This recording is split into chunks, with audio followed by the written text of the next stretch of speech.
Okay. We good? So Teun asked me on IRC a little bit timidly, hey, would you be willing to, it's kind of difficult, you live in Switzerland, I can understand if you have to think about it for a couple of days, but it would be nice if you can come talk to NLNOG about your project to do very fast forwarding with Linux on commodity hardware. And it took me all of half a second to respond, hell yeah, let's go. So I have 3 acts today, but before I start, I wanted to maybe ask by show of hands, who knows what this VPP stuff is? Oh, that makes me feel so much better. So for the audience online, it's maybe a third or so raised their hands. And that's actually really good because this talk is like talk number 2 after talk number 1, which I've given a number of times.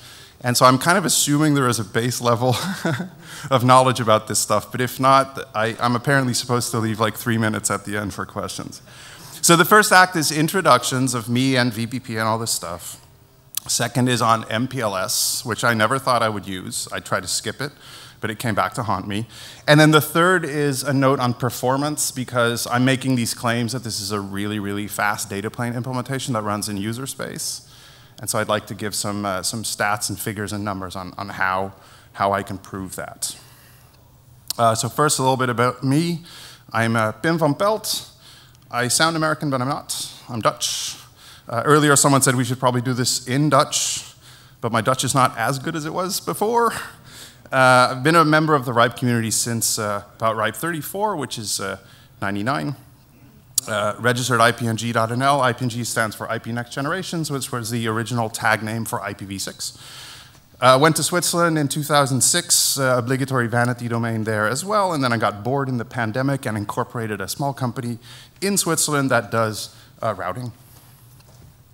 So IPNG Networks GmbH is a developer of software routers based on DPDK, the Data Plane Development Kit, and Vector Packet Processing, VPP. We are an absolutely tiny operator from Bruggezellen, which, trust me, nobody even knows in Switzerland, so don't worry about it. But we also operate across Europe, and that map maybe looks a little bit more familiar, from Zurich to Frankfurt, and then up to Amsterdam, to the north of France in Rijssel, which I'll have to call Lille for reasons, Paris, and then back to Geneva to complete the ring. We run VPP on all of these routers, and they're connected to maybe 12 or 14 internet exchanges with roughly 1,900 or so adjacencies, which makes me, ironically, the number 3 best connected ISP in Switzerland. We appear on the flap, but for us the L is not London, it's Rijssel, which I'll call Lille. And we acquired AS8298, which you may recall from back in the early days, belonged to 6-Axis, an IPv6 tunnel broker that I used to operate out of my basement. So this DPDK that I speak of is kind of a counterintuitive thing. Normally we think the kernel is the fastest place to get stuff done, but it turns out the kernel is actually really slow at networking. This is true for Linux, but also the Windowses and also the BSDs. Some are a little bit better than others, but they're all relatively slow. So DPDK was originally written by Intel to do what is called pole mode driver, where we take the take the network interface out of the Linux kernel, bind it to some user space I/O module in the kernel, and then attach to it via a program that runs in user space. Doesn't even have to run as root. And it's called kernel bypass routing. So what we use is things like SRIOV, user space I/O, and virtual functions to give this user space process access to the hardware. Typically what happens then, DPDK will start a thread, 1 or more, consume 100% of the CPU, and continuously ask the network card, do you have anything to do? Which is called a pole mode driver. And some pole mode drivers as well know what type of hardware they're speaking to, and the hardware may have some offloading capabilities like checksumming or VLAN tag insertion or Q&Q and things like that. And so they can leverage the parts of the silicon that are amenable to be leveraged and then end up giving a list of packets back to the user space, which it can do with as it pleases. Furthermore, DPDK has a bunch of lockless queues, which are really important because you want to be able to scale up over multiple processors, multiple threads that run on disjunct CPUs without having to lock on one another. And it provides all sorts of infrastructure, that's useful to write networking applications with. So DPDK runs with threads. They're called logical cores. and they map one-to-one to the physical cores on the machine or the hyperthreads, and then they subscribe to the NICs and ask the NICs for work. And most network cards today have a thing called receive-side scaling, which is a hardware trick to be able to sort all these packets into multiple queues, so you can have multiple CPU threads listening on the same network device. And on the way back out, all of these threads will be able to marshal traffic into any one of the network cards below by using as well transmit queues. And there's something that you get in terms of performance that's actually really magical. VPP now is vector packet processing, and it's an open source data plane implementation that comes from the house of Cisco, but is today in the Linux Foundation. And it provides this really, really fast networking data plane that uses DPDK and other drivers too, like RDMA, or VirtIO, or VMXNet, or AVF, and there's a bunch more. And what it does, instead of doing routing one packet at a time, like your kernel would, it actually asks the network card for maybe 100 packets, and then brings all 100 through this directed graph that I drew on the left-hand side. So there's a tiny bubble called Ethernet input. If you assume the DPDK gave you Ethernet frames, and you give all 100 to this bubble, the bubble is relatively small in code, and so it will fit in your CPU's instruction cache, and maybe the packets themselves will fit in the CPU's data cache, and so they get read from the PCI bus into the CPU. You do stuff with them. The first packet you might handle may need to call stuff from RAM, like page in, all of these instructions into the iCache, but the second through 99th or 100th packet will go really, really fast because you didn't touch RAM at all. And as such, on a simple machine, an affordable Dell or Supermicro, you can easily do hundreds of mega packets per second and hundreds of gigs of traffic with commodity hardware like Intel NICs and Intel or AMD CPUs. So I did a first talk, that's why this is talk number 2 at NLNOG 2 years ago that started talking about this work. Someone called me out on Twitter, X, and said, you can't do 100 million packets, I don't believe you, so I felt compelled to prove them wrong at NLNOG in Hamburg last year. And then this year I'm talking about the next step, because people tend to troll me on Twitter and say, why do you not have MPLS? Because MPLS is awesome. And so the rest of this talk is about adding MPLS to the vector packet processing. So this Linux control plane, as it's called, will take this interface that you got from the user space and is therefore no longer in the kernel, right? You used to have an ETH0 or an ENS3. You no longer have those, they're gone. And it puts that interface back to the kernel so you can manipulate it, which would allow you to add control plane stuff to it, like BGP and OSPF or VRRP, SSH daemons and SNMP and whatnot. So what it looks like is this. This is a condensed version. As I said, Hippo, the machine that's running VPP, has lost all of its network cards. They're now tucked away in UIO in VPP. And there's a binary called VPP control, where you can plumb back the interface that is called 10 gigabit Ethernet 300 and bring it back to the Linux kernel as a TUNTAP device called XE0. And from that point on, you can manipulate that interface just like you would a normal network card. So you can give it an MTU, set it up, give it some IP addresses, maybe create a sub-interface called IPNG, VLAN tag 101, give that an MTU and some interfaces and set some defaults, and you're off to the races. And so this packet went from the Linux kernel through the tap into user space, where VPP picked it up, and then marshaled it out on the wire using the magic that VPP does. And on the way back, if it sees any packets that go to an IP address that I configured on the router, it'll copy it back to the Linux kernel called punting. But if it's through the router and it's only on the data plane path, it won't tell the Linux kernel about it at all. And so you get this really fast forwarding plane that eventually pops up these packets that go to the Linux kernel, and you can handle them there as you would any other. But of course, TCP dumping will only show traffic that goes to my IP addresses or multicast groups. It will not show traffic that goes through the data plane. Now, this is great. VPP is awesome, but it's a data plane and has an API, and it doesn't do config persistence, and that's by design. So I wrote a utility on GitHub that reads a YAML config file, essentially saying, here's my interfaces and their IP addresses and their sub-interfaces and all that stuff. And it tries to be smart, doing some syntax checking with YAML syntax validation, but also semantic checking because some configurations just don't make any sense. And then it tries to plot a path by reading from the API what is the current state of vector packet processing data plane, and then computes a path from where I found it to where I wanted it to be in the YAML file, and then emits a bunch of API calls to make it so. And that gives us the configuration persistence. So what that would look like is like this.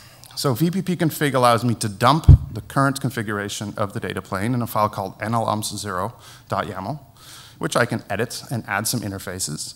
In this case, I've added a sub-interface 100 on gigabit Ethernet B01, and I've given it an IP address. And sub-interface 200, which I've cross-connected layer 2 cross-connect with this other interface called gigabit Ethernet B02. And so these two, the sub and the PHY, are cross-connected, L2, and the other one just has an IP address. And now I can plan a path from where I found the router to what I configured, and I can output that to a file which will show me the API calls that it would do, right, to get the data plane into that state. And those things would look roughly like this. Create some things, delete some other things, do them in the right order. You know, you need to remove the IP address before destroying the sub-interface. You need to build the sub-interface before adding an IP address, things of that nature. And then ultimately, I can apply this configuration from the YAML file into the data plane. And now the data plane, unless it crashes, which never happens, will look like what I configured in the YAML file. If it does crash for you, let me know, because I actually literally meant that has never happened. So those of us that hang out at Coloclu will recall Case, a pretty fantastic piece of software that I use to configure the higher level control plane, so the BGP stuff. I kind of did rewrite it entirely, and I'm willing to share it back in case people have an interest. But what it does ostensibly is, again, read a YAML config file that says, here's an internet exchange. I'd like to peer with this AS number. And then it tries to figure out all the rest, like what is its IP addresses, which peering mesh is it on, what is its filters, like things of that nature. And so what this does for me is it constructs a per router configuration hierarchy, kind of like an Ansible playbook would. And then it writes it to a directory, copies that directory to the router, and then somehow reloads, you know, the things like Unbound, the name server, or the firewalls, or Bird, or Borgmatic, the backup tool that I use, SNMP, enfin, all that stuff. And of course, it generates the VPP configs as well. So thanks again to Coloclu, because I learned an awful lot from that club. So how this looks like in my rendition of Case, let's say that I wanted to add this router to Friesix, a very cool internet exchange, which you should all be on, talk to Arend. I'll create a group called Friesix. I'll refer to the internet exchange by peeringdb IXP ID, which is 3512. And then I'll add a bunch of sessions, right, to the route server that gets a different set of BGP communities, to SurfNet, Coloclu, and the bit guys that I really like, so I give them a higher local pref. Then I tell the router that it's a part of this group by essentially giving it a local address that will match with what peeringdb said, you know, all these peers have. And I'll generate a file, or a set of files, that just goes to the peeringdb, gets all the information. I really only specify the IXP ID and the AS number, and it figured out the rest. It tested the configuration to make sure that it's sane, and if it is sane, I can push this thing to the router, which will reload Bird, and I'm off to the races in maybe like 15 minutes or less on a new internet exchange. Commit this GitOps style. You can also imagine a CI/CD runner that I do the commit for, and it picks up the diff and then pushes it out. So that's the control plane side. Tying it all together, because the punting I do from VPP up to the kernel will be unicast and multicast traffic, I can do things like OSPF, BGP, VRP, all of that stuff just natively, and all the tools that you would use under Linux would work just as well under VPP. It's really, really fast, though. In this case, I showed a snapshot of the Amsterdam router maybe 2 or 3 days ago. It takes 14.5 million routes in the RIB, and obviously full tables. And it loads those full tables in about 7 seconds, and that includes programming the FIB. And that's something most of your commercial router vendors will not boast about. OK, so that was like the intro to VPP, which in itself is a 2-hour talk. Now, based on a Twitter troll, someone said, why don't you do MPLS? And I am a stable, what do we say, a stable person. And I'm so stable that I stopped working on networking before MPLS was invented, and then I came back when MPLS was no longer really a thing, because today everyone uses VXLAN and Geneve and all that other data center tech. So about 3 months go by and another person says, why don't you do MPLS? And it's a chunk of work, so I decline. And a third or fourth iteration, this dude called Adrian Pistol comes to me and says, I would like to do MPLS. And the way in which he said it was different to the others. So I'm like, sure, knock yourself out. And about 48 hours later, like a 2,000 line change rocks up to my inbox. So he definitely put his money where his mouth is. Now, I want to show you this picture because I'm going to come back to it in a little bit, but this is a lab situation where I have 4 of these VPP routers that are connected to this green head end called lab.ipng.ch. Each of the routers has 4 interfaces called gig 10, 0, 1, 2, 3, 0, 1, 2, and 3. And they're connected to each other as a daisy chain. And then there's 2 Debian hosts, one north side, host 1.1, and one south side called host 1.0. And they just connect one port to each of the routers. So in this case, I can make any form of topology that I would like. And because all of the VMs run under an open vSwitch fabric, I can plumb in any VLANs and any tags and .1Q forwarding and all that other stuff. And then there's a really cool trick that I learned about mirror ports on open vSwitch, super cool. There's a 7th machine to the left here called tap 1.0, and it has 2 network cards. One receives all transmitted into the open vSwitch Ethernet frames, and the other one, all the received interface frames from open vSwitch. So here I can just TCP dump on tap 1.0 and see any router talk to any other router.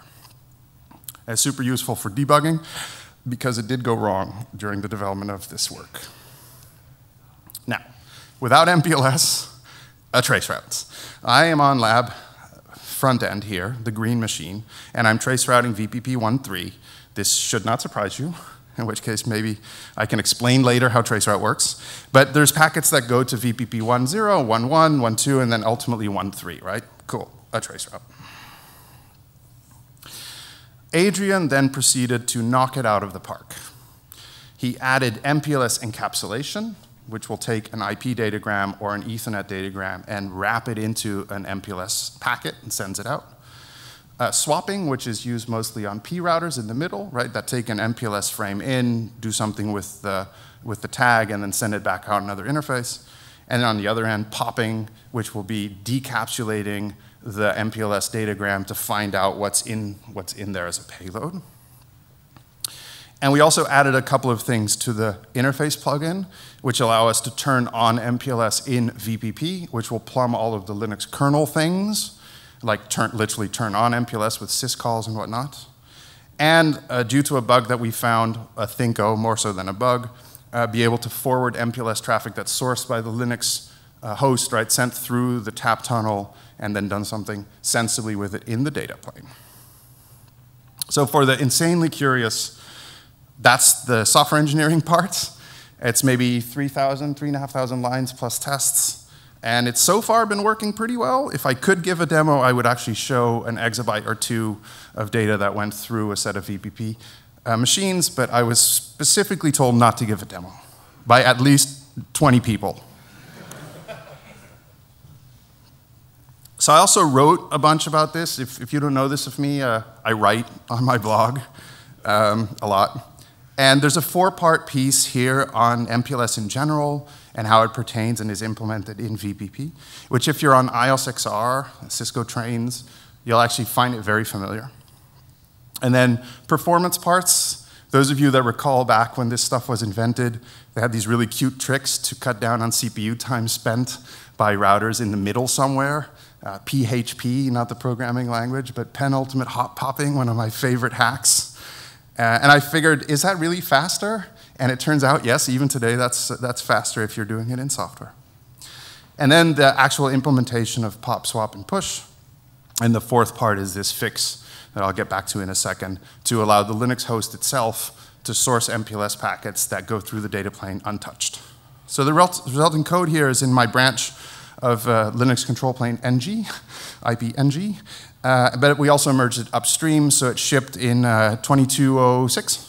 So it's been there, sorry, 2306, it's been there for 1 release and a half. Nobody has yet screamed that it's breaking their production setup, but if you did want to give it a whirl, let me know. If there's an issue with it, I'll be happy to take a look. So if you've used FRR, and I don't, I use Bird. Bird doesn't have LDP. I should probably get that fixed at some point. Rage is a good way to get that fixed. So in this case, I set up these VPP routers in the lab with FRR. Pretty cool piece of kit. I hear they fixed the CVEs pretty quickly upon publication. So if you were to show MPLS LDP, how you would set this up, very straightforward, I think. This does transport with IPv4 and transport with IPv6.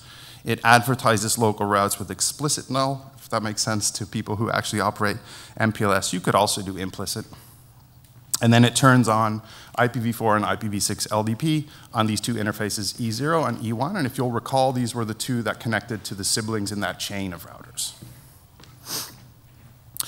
The LDP adjacencies are established. LDP starts swapping out or exchanging label information to and from peers. And how that looks like in FRR world is show MPLS table, which shows the inbound label 16 will turn into an IPv6 explicit null with a next hop somewhere, link local on some interface. Same is true for normal swaps, like 21 here gets forwarded on to the MAC address of 11.8 and gets the outbound label 40. So that would be a swap operation. And there's a couple more on popping, which I'll get back to in a second. So this is all still normal. This is the control plane. It's what it thinks it negotiated with its peers.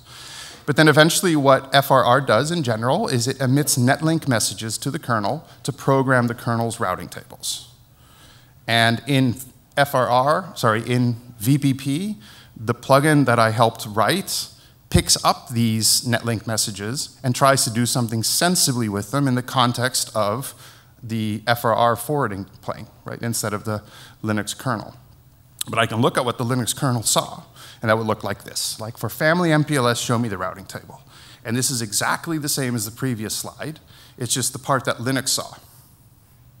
But because FRR sends these netlink messages, any number of listeners can pick them up. And that's exactly what VPP does. The plugin picks up these netlink messages and then starts programming its fib in a particular way. And that looks like this. So with VPP Cuddle, show MPLS fib for the entry for label number 21. I'm going to show two things, and this is where actually VPP is a little bit different to Linux. Linux has a flat routing table that has labels, egress points, and new labels.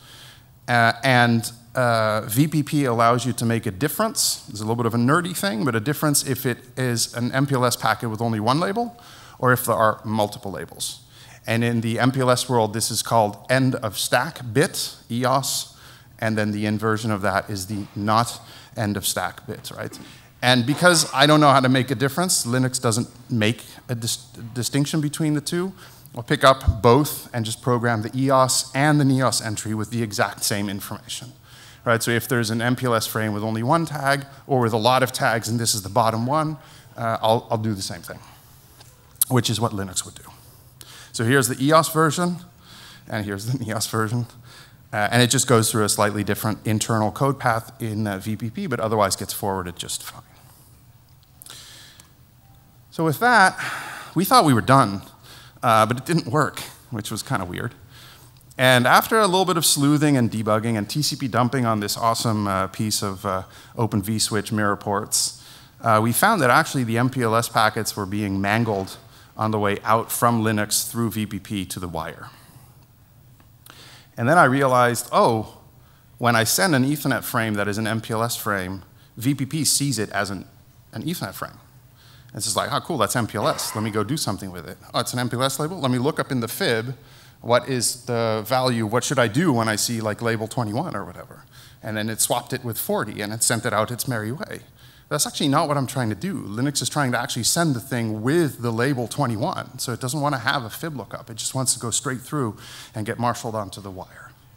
So that fourth article is the long debugging trail, ultimately resulting in this, this two-line, well, semantic diff anyway, where if we see an Ethernet frame that's MPLS encapsulated come from Linux to VPP via the virt.io tap, we'll just cross-connect it directly to the physical network card and marshal it without doing further work on it. And this avoids the tags getting popped or like the thing going a different direction that we had anticipated.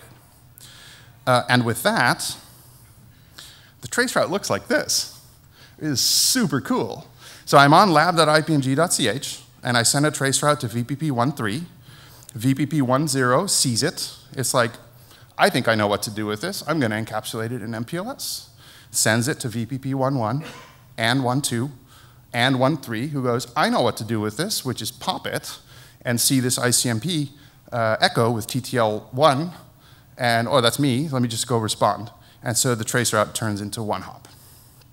And this is how like the big carriers make you believe that they have a super flat network, even though they're actually just a big MPLS cloud underneath.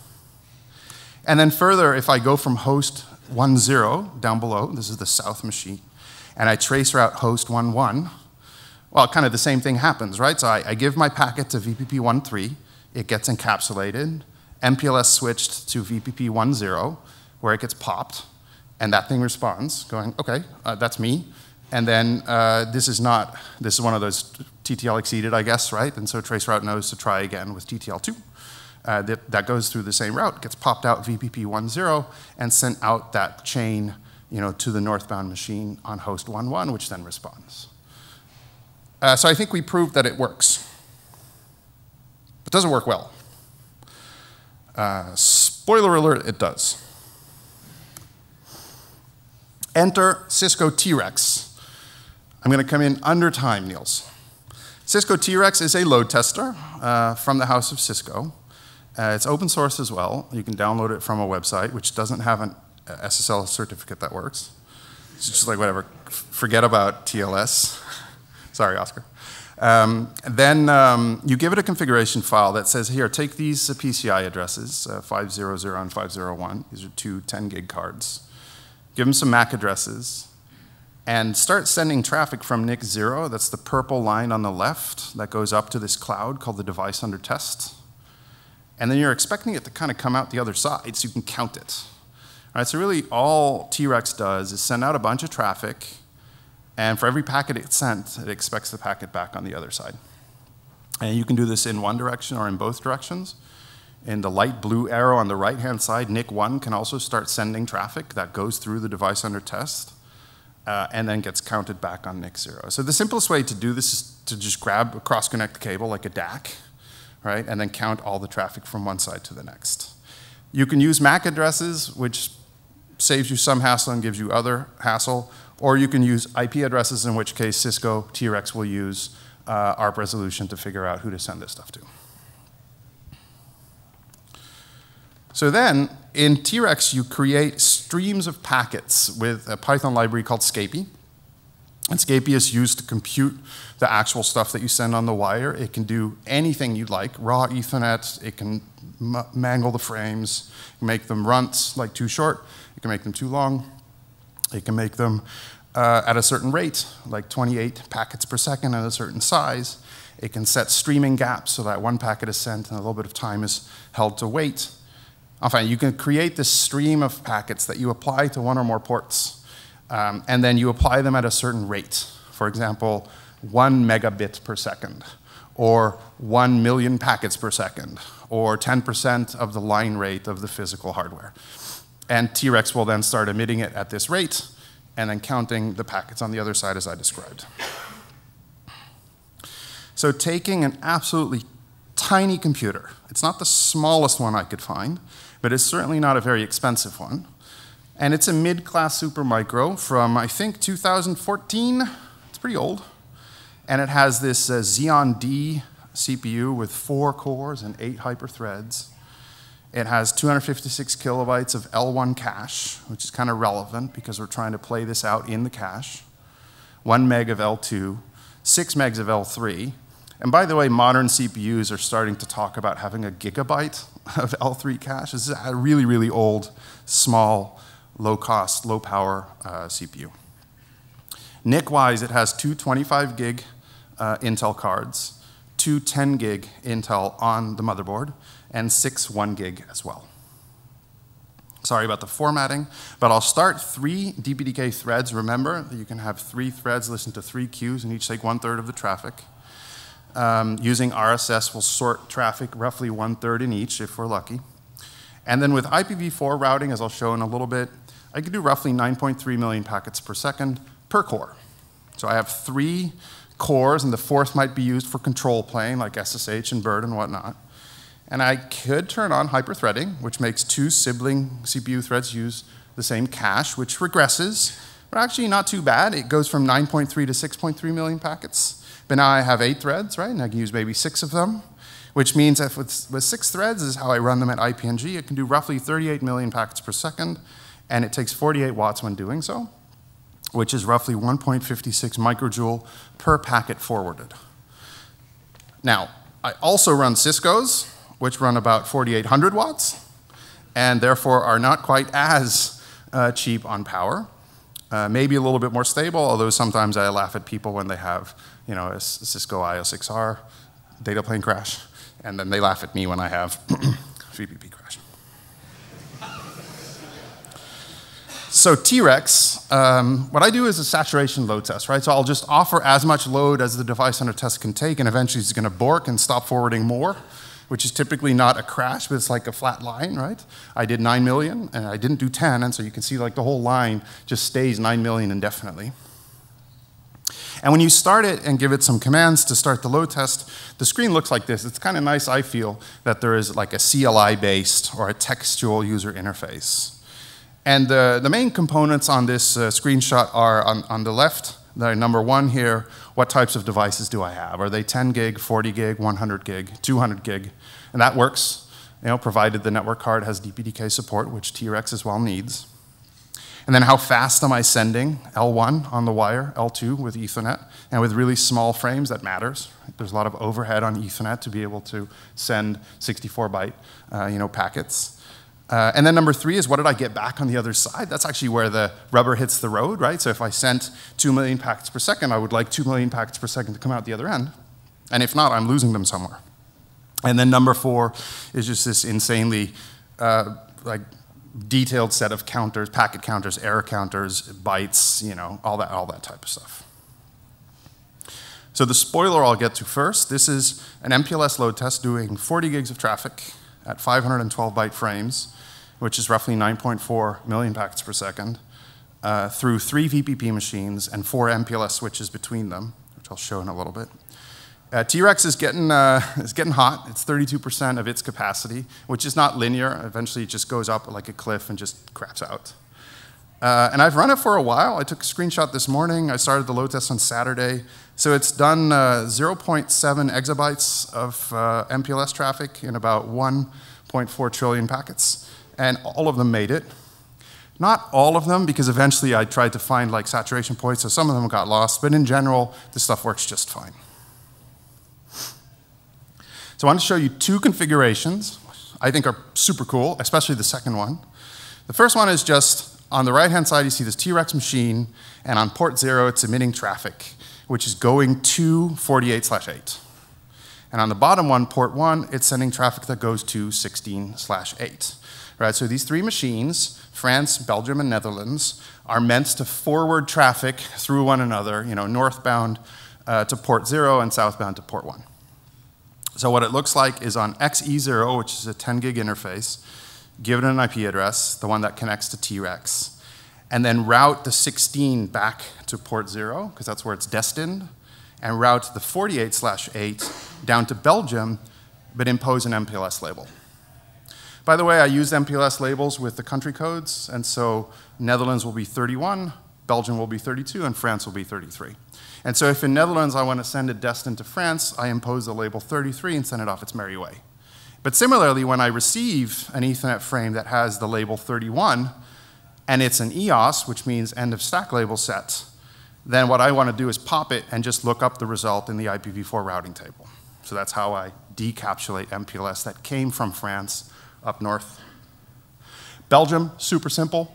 It just does 2 swap operations, actually swapping with the same number. So when it sees label 33, it just goes pass it on down south to France and give it again label 33. France is the same, but the other direction. So that's configuration number one. This is an L3 VPN, essentially. And Belgium doesn't have IP, right? It only acts as an MPLS label switching P router. The second config, I think, is just beautiful. And it shows really the power of the data plane that you can configure to do essentially anything you'd like. In this case, I create an MPLS tunnel, which is a virtual interface. And I say, if you get something transmitted into this tunnel, what I want you to do is encapsulate it in MPLS, send it south to the IP address of Belgium, and impose label 331. So what happens next is you get a new interface in VPP called MPLS Tunnel 0. And then I also say, well, if you get any traffic that has label 311, what I want you to do is decapsulate it and then send it as L2 input into MPLS Tunnel 0. Right? So here's where we got stuff from Belgium on the wire, and it was MPLS, and I just decapsulated it, saw whatever was in there, and stuffed it into MPLS Tunnel 0. And then I can cross-connect these two interfaces with set interface L2 XConnect. XE1 goes into MPLS Tunnel 0, and MPLS Tunnel 0 goes into XE1. So what I've created is a Martini tunnel.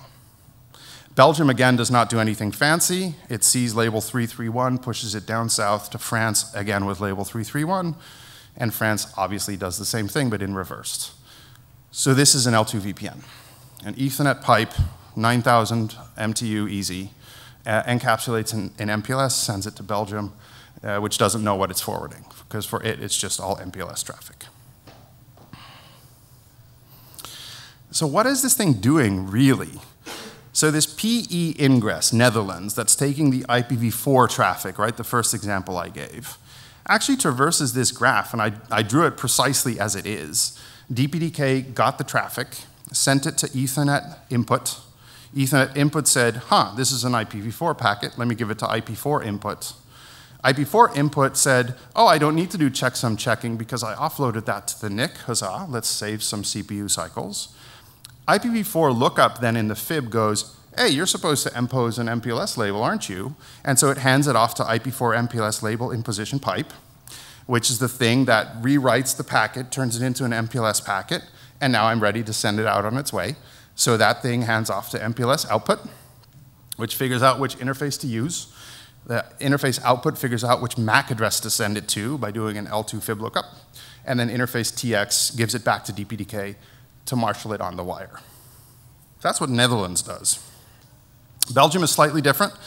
It also gets DPDK packets through Ethernet input, but they're MPLS, right? They're not IPv4. So MPLS input says, right, let's go do a lookup on the fib. Let's figure out what to do. And it said, please swap the label with the exact same label, and then send it to MPLS output, marshal it on the wire, and send it down to France. Right, so the bubbles are a little bit different. And you can imagine, because this runs in CPU, like in software, the cost you incur might be slightly different depending on which path you're taking. You can see this in super precise detail because VPP, for every node in the graph, counts the amount of clock cycles the CPU took to marshal sort of a set of packets through that bubble.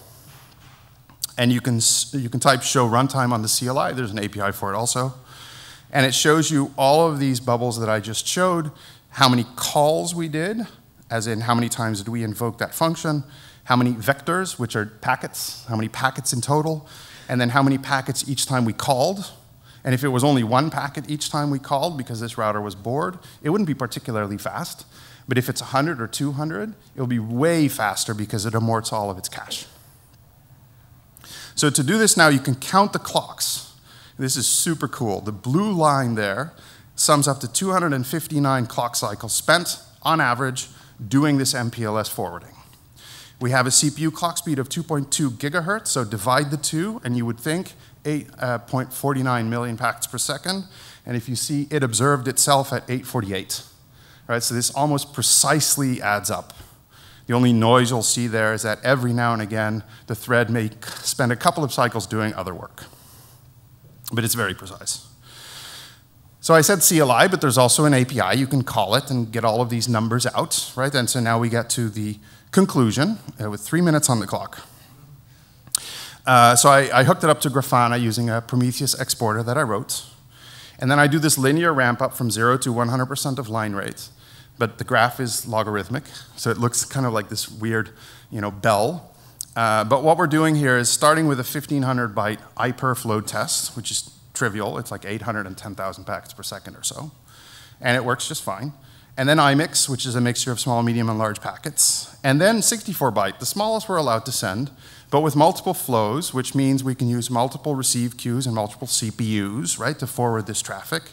And then I did something more insidious, which is I gave it one flow, which means it can only hash to one receive queue, which means there can only ever be one CPU doing this work, and now you can see the bottleneck of the CPU.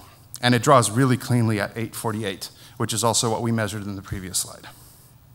And so I know that forwarding this type of traffic, this is MPLS forwarding, comes in at about 8.48, 8.5 million packets per second per core. And if you look at the total clock cycles spent, you can see that it goes down greatly. The average amount of clocks in the beginning on the left-hand side, when I was doing this big load test, is 193 CPU cycles every time I want to do an MPLS label swap. But if I push it really fast, it goes all the way down to 21.6 clocks per MPLS label swap. And that is an order of magnitude faster. And this is actually what makes VPP really fast, right? The ability to apply the same operation to hundreds of packets at the same time. All right, conclusions may be a little bit more boring, but I figured since I did all these load tests, I may as well report on it. I can create these bottlenecks by forcing all of the receive queues to sit on one CPU thread. That's the command that I showed at the top. So set interface RX placement for XXV0, 25 gig interface, Q0 to thread 0, Q1 to thread 0. And therefore, I can figure out exactly when I'm doing certain types of operations, what is my bottleneck exactly. So the numbers, I'm not going to read them all, right? But there are somewhere between 7.5 and 9.3 million packets per second doing MPLS operations.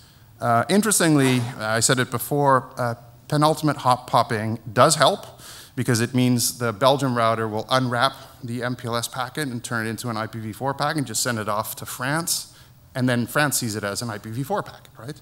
So when I do PHP, actually the middle router is faster already because it doesn't have to do the second fib lookup, just has to unwrap and forward. And the third router is also faster because it sees IPv4. L2 VPN ingress is a little bit expensive. I should probably look into this because I didn't think it would be that slow. But when I say that slow, it's still 15 million packets per second, right, on the super micro. And just for the record, if you take a Dell, like a new one, like a 640 or something that has maybe 64 cores and PCI 4 and all that stuff, it's just going to go linearly up. So the Dell that I tested with last year did about 10 to 12 million packets per second on one CPU thread and has 64 cores and 64 hyperthreads. Right, so that thing does about 800 million packets per second. Yeah, that's it. Sorry.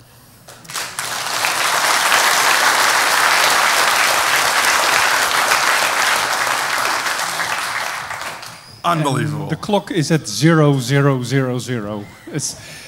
Pim, just that fact alone makes me reconsider your position on my personal hero list.